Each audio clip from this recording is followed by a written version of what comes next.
I saw my first vamp when I was 14 years old. It's not something that leaves your mind, even when you try to fill it up with good things instead.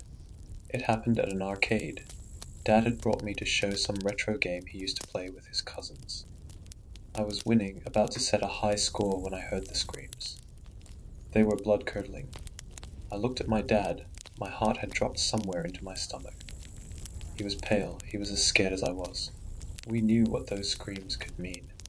We saw every morning on the news a new face, someone who had turned and killed, or someone who had been killed by a vamp.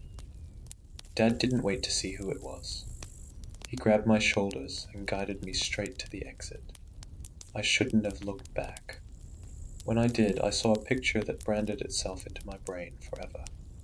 The kid was cute, blonde with big blue eyes.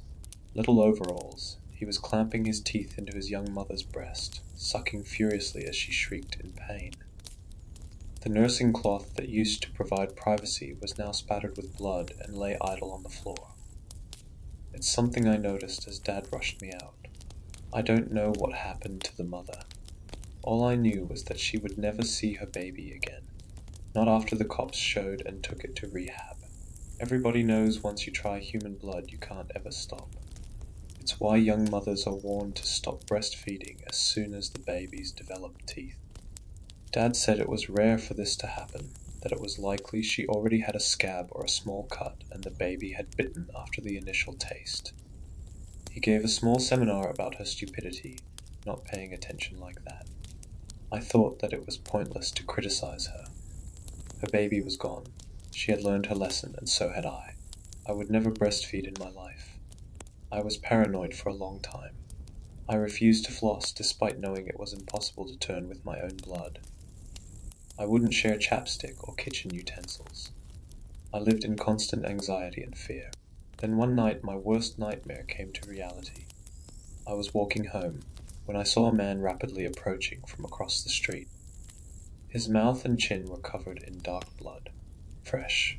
I froze in fear. I couldn't move a muscle.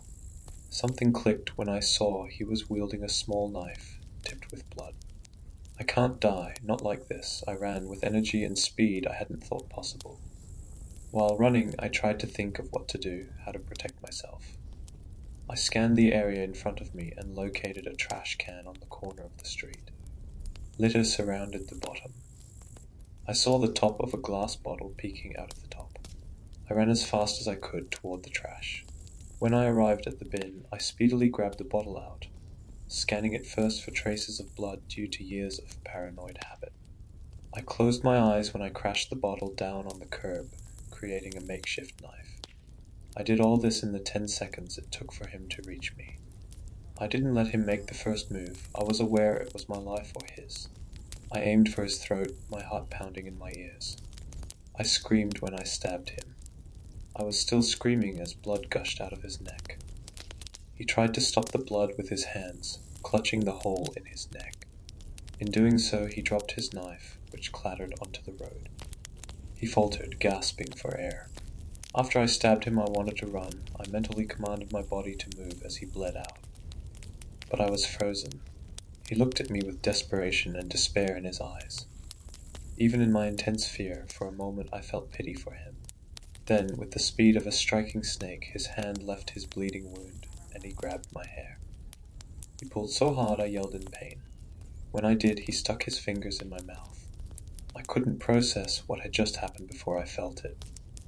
The most amazing feeling. It was like every worry was melted away. I was calm, floating up and up and up till I went from happy to ecstatic to a place where I felt like I was dreaming. This happened in 20 seconds, but it felt like time had frozen. When I came to, the man was lying on the street. Blood was still oozing out, but the animation had left his eyes. He was smiling. I knew why. He had chosen to do a noble thing in death. He had opened my eyes. Something I had been running from my whole life was something I should have been chasing. I now couldn't imagine life without another taste, as many as I could get. I knew I needed to run before anyone saw me and the cops came and took me away. But I had to take some with me. I took off my jacket and saturated a sleeve in the blood coming from his neck. As I did, I made sure that the sleeve didn't touch the road. I was going to drink every drop, and who knows what germs could be on the street. I wrapped the sleeve with the rest of the jacket and ran in the direction of my home, holding tightly to my new-found treasure. As I ran, I wanted so badly to try another drop, but I knew I would black out and didn't know for how long. As I gasped deep breaths of the chilly autumn air, it registered. I killed someone. I shook the thought out of my head.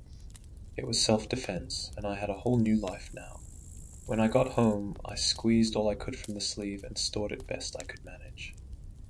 Life has been somewhat surreal since then. Every day is stretched out endlessly now. I'm timeless. The blood is going bad. Soon I'll run out. It doesn't matter. I'm free. I'll live eons in days. I'm timeless.